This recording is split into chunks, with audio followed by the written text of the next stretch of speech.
প্রতিবারের ন্যায় সুখ পাখি এবার আমার বাসায় আসছে। আজ 5 বছর লড়াই কার্যক্রমটা করছে, আমার খুব ভালো লাগে।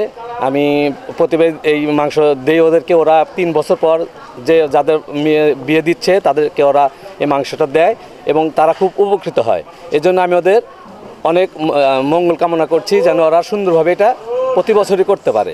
আর এর জন্য আমি মাংস এখানে দিচ্ছি। এরা দীর্ঘদিন ধরে সমাজসেবামূলক কাজ করে যেতেছে। গরিব যারা মেয়েদের বিয়ের ক্ষেত্রে তারা 5 কেজি মাংস এবং টাকা পয়সা দিয়ে তাদের বিবাহ সম্পূর্ণ করে। সেক্ষেত্রে আমরা উৎসাহে এই সুখ পাখিকে আমরা প্রতি বছর কুরবানির মাংস দিয়ে আমরা আনন্দ বোধ করি। আমরা চাই এই সুখ পাখি এভাবে তাদের সামাজিক কার্যক্রম চলমান রেখে সমাজের উন্নয়নে ভূমিকা রাখুক।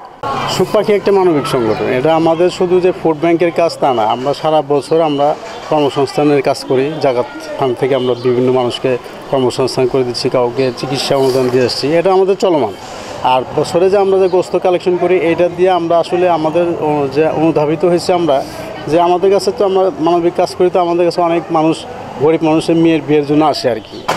তো সেই ক্ষেত্রে আমরা দেখলাম যে আমরা তো গোস্ত আমাদের কোরবানি ঈদে তো পর্যাপ্ত গোস্ত হয়, কেউ যদি সবাই একটু একটু করে গোস্ত দেয় আর কি, সেটা যদি আমরা সংরক্ষণ করতে পারি এবং ঈদের পরে যদি আমরা প্যাকেট করে আমরা রাখি, সেই প্যাকেটটা আমরা দিচ্ছি তাদের হাতে তুলে, এটা কিন্তু তাদের জন্য অনেক সাশ্রয় হতেছে। একটা গরিব মানুষের বিয়ের সময় যদি আপনি 5,000 টাকার গোস্ত তুলে দেন কিংবা 3500 টাকার গোস্ত তুলে দেন, তার জন্য কিন্তু অনেক বড় একটা ব্যাকআপ।